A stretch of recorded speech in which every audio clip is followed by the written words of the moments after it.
Hello, everybody. Welcome to the Buckeye Weekly Podcast. I am Tony Gerdeman, here as always with Tom, or Tom. How's it going? Tony, despite the question in your voice, the answer is the same as it is every single show. Ready to talk some Indiana football, but we actually get to talk Indiana football this time because we're previewing the weekend's game, so that's even more exciting than a normal show. LEO. Yeah, yes. Because normally I'm trying to talk Ohio State football. You're trying to throw some. But again, I just wanted to mention Antoine Randall L. You remember? And you're always trying to throw this Hoosier stuff in there, and it's like enough with the Copper Bowl. Okay, it doesn't even exist anymore. I don't even know what it is anymore. It's gone. Leave it. Allow it to go, and then please stop humming your John Cooper Mellencamp songs. John Cooper Mellencamp is the darkest timeline. Yes, Jack, Diane, and 0-2 to end the season. Yes, that is a yes. The dog's gonna bite. He'll bite at little pink houses. The Copper Bowl has been stripped out of bowl season, if you will. But yes, the Indiana though still here, still standing strong-ish, and ready to start, Tony, which should be not really start because there were games on Thursday night, but start the rest of what should be a really exciting, awesome, fantastic college football weekend. I would add that Indiana has also been stripped out of bowl season, like the Copper Bowl. But yes, Friday night, it's the biggest game of the night. Illinois, 1-0 on the season, at Indiana, 8 p.m., Fox Sports 1. Indiana is a 1.5 point favorite, Tom. And when I look at this game, I think anytime you are only a 1.5 point favorite at home to Illinois, you're going to lose. You deserve to lose. You're a bad team. And I think that Brett Bielema is starting to get things going. Not that necessarily he could win the Big Ten West, although he probably could. But these are games where they might just roll through Indiana with Chase Brown, running back, who is really pretty good. I could see him going for 200. He went for 150 against Wyoming. Tommy DeVito was solid at quarterback for Illinois. I was surprised at the amount of solid quarterback play in the Big Ten last week. And maybe that continues. I don't think it continues for Indiana and Connor Bazelak, who is, to me, like the poor man's Peyton Ramsey. And he was up and down at Missouri last year. And watching him, I think I watched, I don't know, may have been the Indiana spring game. I watched some of him last month, and it wasn't great. And I just think anytime you're only favored by 1.5, I am going to take Illinois to win and to cover. And maybe it's a blowout. I don't know. Well, I mean, you typically, on average, will get 3 points for being at home. So that tells you on a neutral field, Illinois is favored. So, maybe the rabid fan base at Memorial Stadium on Friday night, the raucous atmosphere in Bloomington for college. See, I did the thing without even meaning to do the thing. It is in fact college football season, not college basketball season. Yeah, I mean, Illinois has played a game. The old axiom about you always, you improve the most between your first game and your second game. Well, Indiana hasn't played a first game yet, and Illinois had exactly the kind of first game you would want, where they won easily. They played a Wyoming team that had lost 20-something players to the transfer portal, so they were really starting from scratch. So it was not a challenge. They got to play a bunch of guys. Tommy DeVito got to get, kind of comfortable in that quarterback role. Your transfer quarterback has now played a game. And I just, you mentioned Connor Bazelak, but who else on the offense is really where's the talent on the offense for Indiana that's that's the guy who's going to put up a bunch of points for him this year. It just doesn't feel like there's a whole lot there. So I'm with you. I'm taking Illinois, not just take the extremely generous 1.5 points, but also to just win the thing outright. Yeah, I like that one. To continue on with these really mediocre Big Ten games, and we've got a few for you. The first game on Saturday, Colorado State at number 8, Michigan, 12 p.m. ABC kick. Michigan favored by 30.5. This is going to be the final start of Cade McNamara's career. I'm expecting a 30.5 points. This is going to be I think a dull and painful blowout where it's just not an exciting game, and because it's Jim Harbaugh's offense can at times score a lot of points, but they do it in a very boring manner at times, and it's odd to watch. But I am looking forward to seeing Ronnie Bell back out there at wide receiver, see how these receivers do. Like, whatever happens defensively for Michigan, I really can't count it almost against a Colorado State offense that is going to be bad. But I'm interested to see the skill players again for Michigan. Is the Donovan Edwards Blake Corum thing, is that a 50-50 thing? Is one of them a complement to the other, or is this they're 1A and 1B? So there's some things to find out, but again, I think this game is just notable because it's Cade McNamara starting for the last time. And yeah, I have shared my thoughts on the conspiracy theory behind why Jim Harbaugh is doing what he's doing and when, so I don't need to go in depth on that again, but this does feel like a boring Michigan blowout where it's 38-3 at the half, and then they win 45-10 or something like that, where the second half, we're watching the second half to get ready for the Michigan Monday show, and, like I fall asleep watching the second half because it's just like nothing is happening. This is one of these games where it's, I guess like it's exciting, like everyone can go out. This is essentially like a dressed up spring game where if you're favored by 30-something points, like, great, like, just roll the ball out there. Everyone can get some fresh air and exercise. The fans can go eat some popcorn and sit in the sun and enjoy a beautiful fall Saturday. You don't learn a whole heck of a lot from these games generally. Like, more or less, the only thing you can really learn is if something goes terribly wrong for the team that's heavily favored. There's really nothing you could really learn that's going to be like, wow, they really showed me something impressive there by beating the terrible team by 40 instead of 30. Like, it doesn't really matter. So Michigan by a bunch, and in not a particularly interesting way. Yeah, this is like being a senior in high school and you're taking an open book test designed for fifth graders. Like, well, you got a 100, good job, but what does it mean? The next game on this list, sneaky, South Dakota State at Iowa. South Dakota State ranked number 3 in the FCS because it's an FCS versus an FBS team. There's no line on it right now. Sometimes it comes out like before kickoff, but this is a 12 p.m. FS1 game. We've seen Iowa in the past, not always and not necessarily recently, but they have had their troubles with like Northern Iowa, North Dakota State, things like that. So anytime you have Iowa's offense, this can allow an opponent to stay in the game. Spencer Petras was just named the starting quarterback. He won the job, won it last year. He was named the starter, I think, yesterday or on Wednesday. And I could see him, Tom, in this game throwing for 100 yards, hundreds of yards of passing against South Dakota State. I don't know what the line is. I'm going to take the under, whatever that ends up being. But this could be like a 17-13, something really ugly. I think people like the Iowa defense, but that is dependent on Spencer Petras and the rest of the Hawkeye offense not turning the ball over, I think.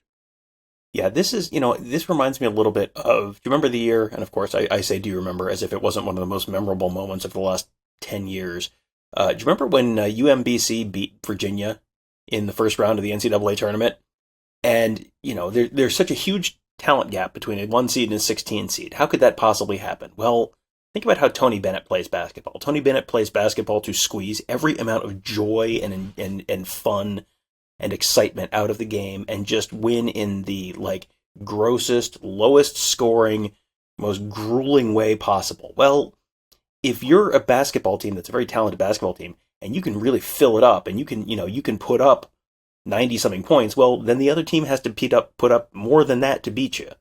If you're going to try and win every game 51-40, well, if the other team hits a couple extra buckets, all of a sudden, boom, they can hit 55. That's not that hard.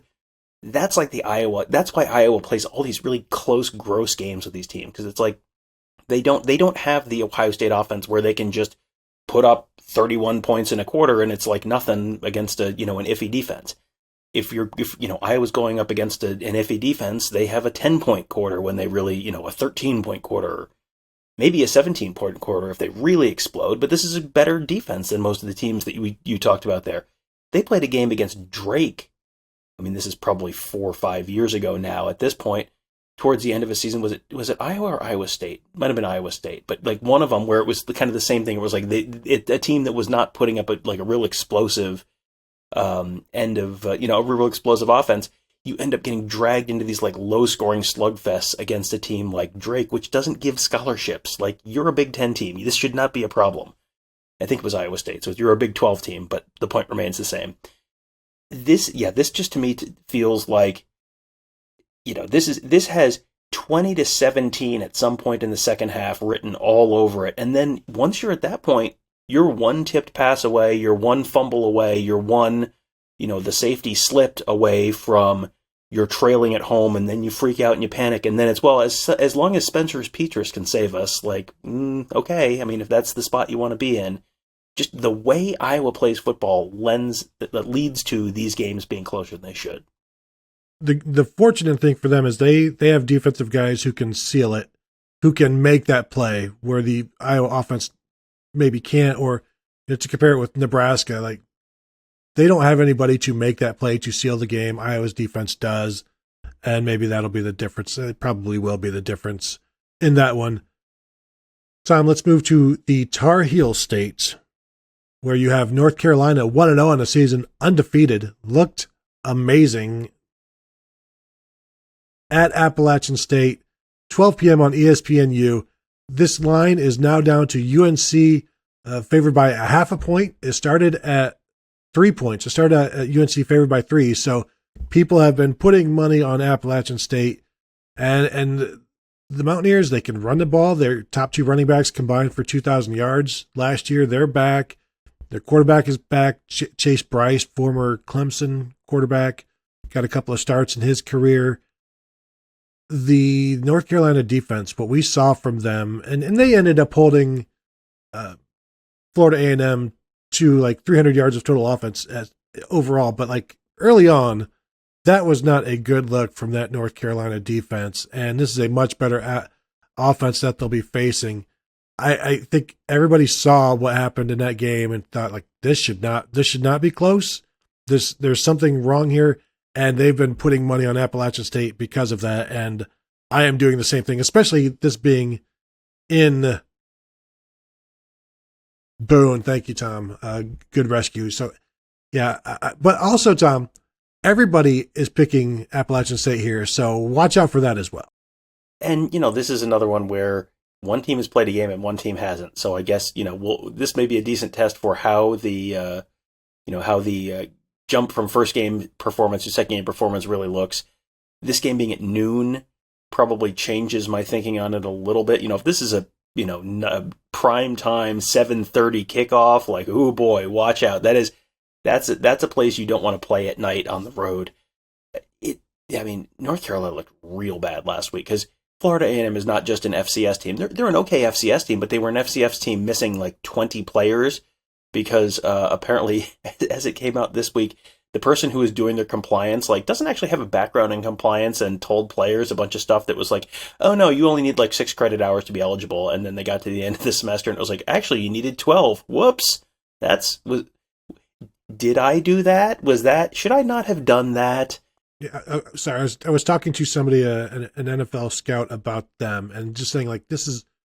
Like I put it on Florida A&M, like the people there, like, how could they let this happen? And he's like, that place has no money. They have like one person for compliance, one academic counselor, and it sounds like those are the same. That might be the same person. And this is for athletics, not just for football. It's like this is what they have, and that person. And I a credit to the players who came out with a letter afterwards saying like, that's too much to ask of one compliance person. Like, yes, that person gave us bad advice, but you're asking them to keep hundreds of players accountable and giving them the proper advice and just knowing where everybody stands. And so, yeah, you feel terrible, but they sure fought and That's not a good situation at Florida A&M, just based on the lack of funds that place has right now. Yeah, and I think the big takeaway for me was, you hear 20 guys are ineligible, and it's like, these kids aren't going to class, shame on them. It's like, nope. That is not where the blame lies here. It is on the institutional side. And so to go in there with 20 guys short, to the point that, I think we were on a show at some point last week and talking about the fact that the game wasn't going to happen. They had basically said, we don't have enough players. The game's not going to happen. And then they ended up playing it. And then they gave North Carolina a pretty good run on the road in a game that wasn't supposed to happen, super shorthanded. That is like red flag city to me about the North Carolina defense. We'll see how much better they are, but I mean, they are getting a very good test out of App State this weekend. And North Carolina's offense looked good last week. I felt like that, they may be able to score enough to get themselves out of trouble here. But yeah, this is a very, very, this is one of those, like, why would you schedule this game? You have nothing to gain by scheduling this game. Don't do it. Yeah, Drake May, the quarterback, threw the ball well, and he's an athletic guy. I wouldn't be surprised if he runs the ball some more as well, just to give everybody some trouble. Let's move to a neutral site game between two top 20 opponents, number 11 Oregon versus number 3 Georgia at a neutral site of Atlanta. This is like the Army-Navy game where they played in Philadelphia because it's equidistant from the two campuses. Is that how they ended up deciding the location for this one? The funny thing about this is I think it's maybe technically considered a home game for Oregon because it's not a CBS game. It's on ABC at 3:30. So in some way, maybe this is, and I don't, did Oregon sell this game, or, is it just one of these things that these neutral sites all have different partners? So, yeah, Georgia favored by 16.5 in this one. It's the Dan Lanning Bowl. Oregon new head coach, just 36 years old, the former defensive coordinator for Georgia, won a national title last year. 16.5 is a lot of points for a Georgia offense that is good, but does not have a ton of elite skill on the outside. Losing their top 2 runners. We'll get to see what Kendall Milton can do, former 5-star running back that was very involved with Ohio State. I think, Tom, the problem I have here, I think Bo Nix, the Oregon quarterback, can keep Oregon within 17, but if he gets them to within like 7 or 10, he's going to do something to turn that 7 or 10 point deficit into a 17-point deficit. And so it's like, I think he can get them close, as he did a lot at Auburn, but it's always like, yeah, and then he takes it away because the clock has struck midnight, and now you have a pumpkin behind center.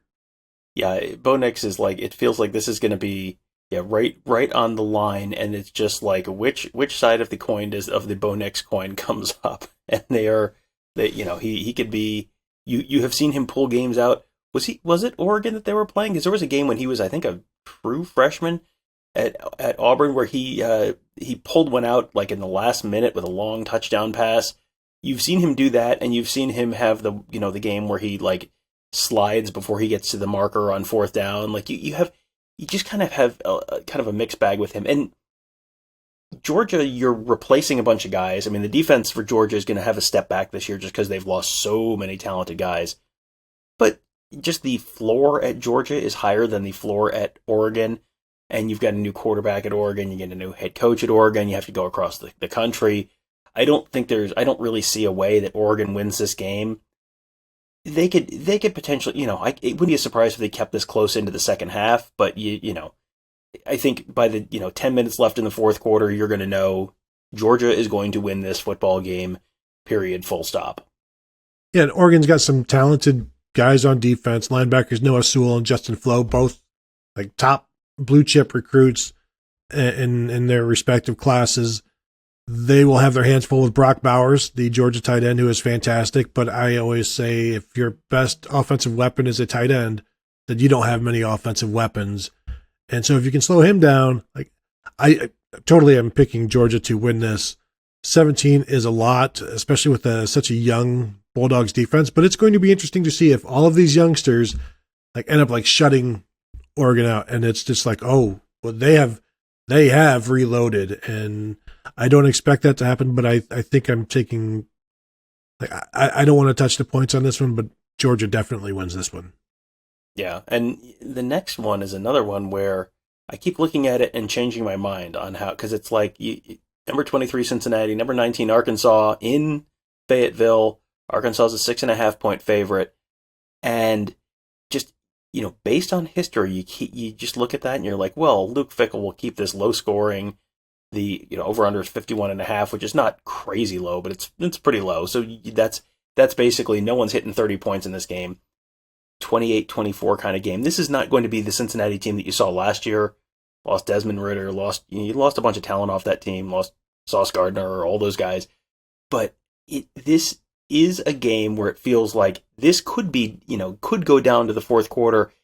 It just, to me, feels like just the caliber of athlete that Arkansas has, the size of athlete that Arkansas has, and the fact that Arkansas is at home playing in what should be probably very hot and very humid is probably at some point towards the end of the game, a Cincinnati team that's just not quite as deep probably wears down, and that's probably the difference here. But this is a game that Cincinnati could, I expect Cincinnati to be in and could credibly win at some point.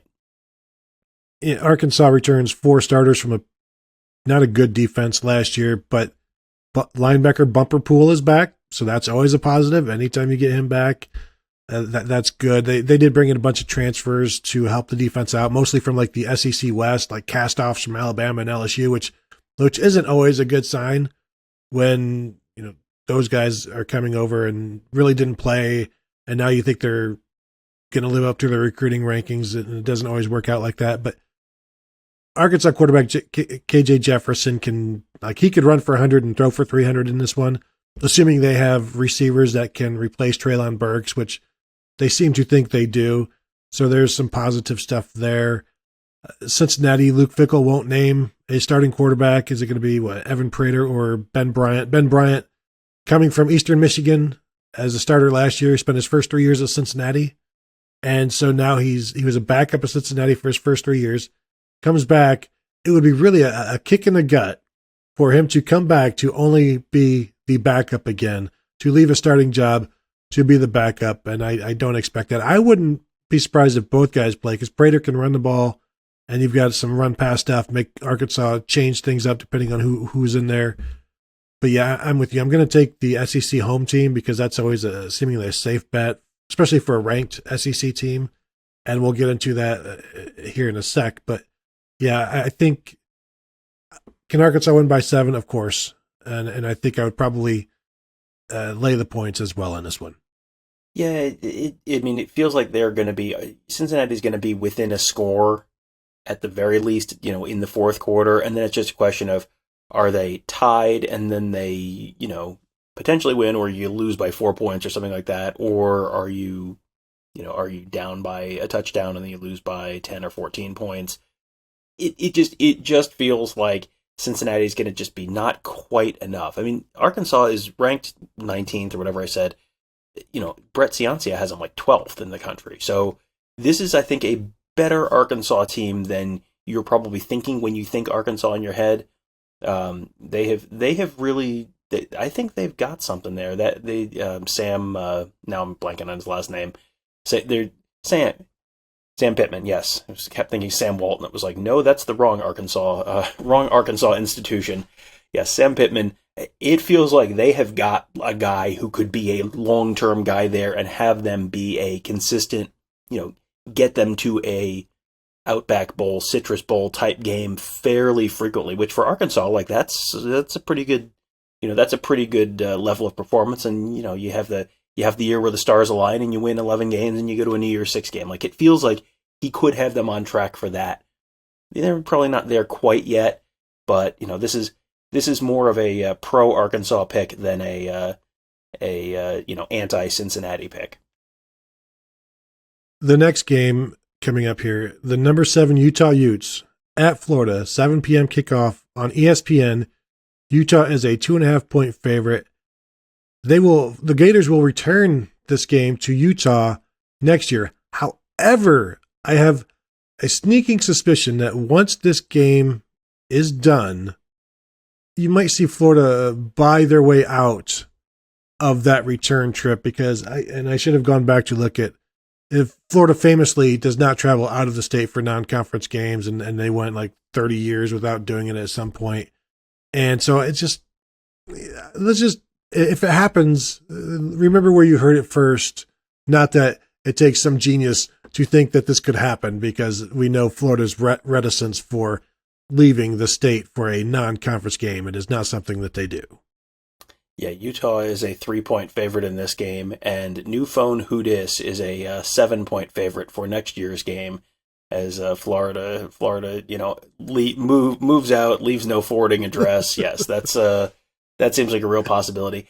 This one's really interesting to me, because this is a Pac. Normally you would think, okay, Pac-12 team going on the road to an SEC team, like, oh boy, this could be a real bloodbath. I think Billy Napier is going to do great things at Florida, but I don't know how much, Dan Mullen really did not leave that cupboard super full there. And, I probably don't need to tell Ohio State fans about how Utah can kind of mash your team up front and make life miserable without having a ton of 5-star talent on the outside. This, if this is another one where it's a 7:00 game, so it's not going to be 1,000,000,000,000 degrees in the swamp. It'll be, it'll be hot, it'll be humid, and if you're from Salt Lake City, you're not necessarily used to that.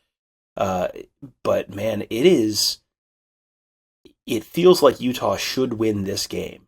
And if Utah wins this game, this might be the single biggest game of the season for the Pac-12 regardless, because this is a real narrative shaping game. Because if Utah loses this game and then wins the Pac-12, it's like, well, yes, but they lost to the third place team in the SEC East, so what does it really mean to even win the Pac-12? If they win this game and Oregon stays even competitive with Georgia, that feels like that really has the opportunity to sort of shape the narrative around the Pac-12 a little differently this year. You win this game and you're as Utah, and then you go 12-1 and win the Pac-12. You lose, you can lose to someone else, lose to USC in the regular season or whatever, but you go 12-1, win this game, you're probably getting in the playoff. So this goes a long way towards making Utah's playoff case if they can win it, and it feels like they can win it. This feels like a winnable game for Utah, and I mean, they're favored by 3, so I guess that's not an outrageous statement, but it is, this is one that I think will go a long, long way towards shaping how college football gets talked about this season. It is interesting to me that when an SEC team loses to an SEC team, it's not a bad thing. When a team from another conference loses to an SEC team, it's like, well, now you're done. Like, you have now been exposed. You're no good. But like, if it happens in conference, then that just shows you, oh, this is the toughest conference. Everybody's good here, and losing to somebody is not the end of the world, because that just means, you're good also, because it wasn't a bad loss. But Utah losing to Florida would be a bad loss for them, because now you're no longer invited to the party. And it's just interesting how those two things can exist in the same world of the SEC. Losing to the SEC is a badge of honor or a scarlet letter, depending on who does it. This one, to me, I just think it comes down to Anthony Richardson, Florida quarterback. He doesn't have much around him, and so he's going to have to do it all. He has an opportunity to do that when Utah has lost their top 2 linebackers, including All-American Devin Lloyd. So there could be some things missing in that Utah defense. But Tom, as you said, this is not a Pac-10, Pac-12. Like, this is not UCLA, although UCLA beat up LSU a couple years ago. So let's not use that one. This isn't like Oregon coming in, this speed team, this finesse team. This is Utah. Like, they are more physical than perhaps Florida is. And so I think it's going to be a fun matchup. I do not like thinking or wagering anything on an SEC team at home, an underdog against a non-conference opponent. Like, this is a red alert to me to just watch out for the upset, watch out for the SEC team. But that's just having that pounded into my brain. The stuff that I try to counter by talking about the SEC bias and all that, it's deeply rooted. Like, I have SEC bias in the back of my brain and I can't get it out. So I'm not picking anything on this one, because I don't know how Anthony Richardson's going to play, and maybe that's why you pick against him. But also, you don't pick that game because you don't know what he's going to do. The case against picking Utah is number one, how will they handle the conditions just in the field? And that's going to be a loud environment. And have they faced a hostile road environment to that level at any point? Because they played Oregon at home last year. The Pac-12 championship game is not a hostile environment. Where else in the Pac-12? I mean, where else in the Pac-12 would they have faced a hostile environment in previous seasons? Because 2 years ago, no one had crowds. So this is going to be, I think that could be, you could have a crowd noise issue with them where they just haven't seen that really. Most of the guys on that roster, the weather there, and then, to your point, the world is just not so, not quite a beautiful enough place for, Utah to just go into Florida Field and just stomp Florida into the ground by 17 points. And even if they did, Tony, you can't hold that against the rest of the league. That's not fair. That's not how any of this works. No. I did hear Kyle Whittingham say that they cranked up their practice facility to like 80% humidity, and for like 4, 5, 6 practices got it up to 100 degrees in there. So they've been preparing for the Florida heat. They also practiced under no lights at dark to be prepared for the nighttime. I got to tell you, I was down in Jacksonville a couple months ago, and you can practice. I mean, great, have fun practicing in the heat and the humidity. Like, I at the end of the week, I was not thinking, and now I'm acclimated to this, and it's perfectly fine. Like, it was like, no, this still stinks. Why does anyone live here between like May and September? This is terrible. Final game, we will wrap up with the Notre Dame game, Ohio State. We talked about that in yesterday's show, and we will talk about it more, so we don't need to spend too much time here. Tom, one key thought on this one as I think of something else to say about the game as well. Well, I think my key thought here is that Tony saw this on the rundown, and like Ron Burgundy, he's like, well, the game's here, so it's in the teleprompter, I have to read it. So even though we talked about this yesterday, that's my first key thought. My second key thought is, we talked about this a little bit yesterday, but how well can Notre Dame run the ball versus how well can Ohio State run the ball? That to me is the key. The single key stat is yards per carry for Notre Dame versus yards per carry for Ohio State. If Ohio State is even or ahead of Notre Dame in yards per carry, Ohio State is winning the game, barring a -6 in turnovers or, some kind of bizarre statistical fluke like that. Notre Dame has to outrush Ohio State. Notre Dame has to be able to run the ball. Notre Dame has to be able to keep Ohio State from running the ball in order to have a pretty good chance to win this game. I don't think they're going to be able to do both of those. I think one of those is a possibility. I don't think they're going to be able to do both of those. And frankly, I would be a little bit surprised if Notre Dame could run the ball consistently on this Ohio State defense. We'll see. But I think there's a better chance that they can limit Ohio State's run game than they'll be able to really just run it very consistently, just run right over Ohio State's defense again. If they can run it on Ohio State, that's going to concern some people. I'm going to be watching out for it. I would say, watch the adjustments. Watch the, after a drive, the scripted first drive, let's see what adjustments are made. And Jim Knowles has talked about he can make adjustments on the fly. That's why he has the defense the way he does it and teaches it the way they do it. So watch those adjustments, Notre Dame's adjustments to that, and the interplay of all of that. So, Tom, is that it? Are you good? Are we done? That's it. There's something in the prompter about San Diego, but I don't want to read that, so I guess we're done. I got it for you. No, that will do it for this one. Thank you all for joining us. A reminder, check out BuckeyeHuddle.com. If you are not yet a member, give it a go. Try it out. See if you like it. I kind of think you will. It's a $12.99 a month or $124.99 for the year. Give it a shot. See what you think. Also, if you're watching us on YouTube, please hit the bell, get notified, subscribe as well. And that will do it. I hope you enjoyed the games last night, and I hope you enjoy the games tonight, and of course, the games tomorrow. Have a good one. We'll talk to you later.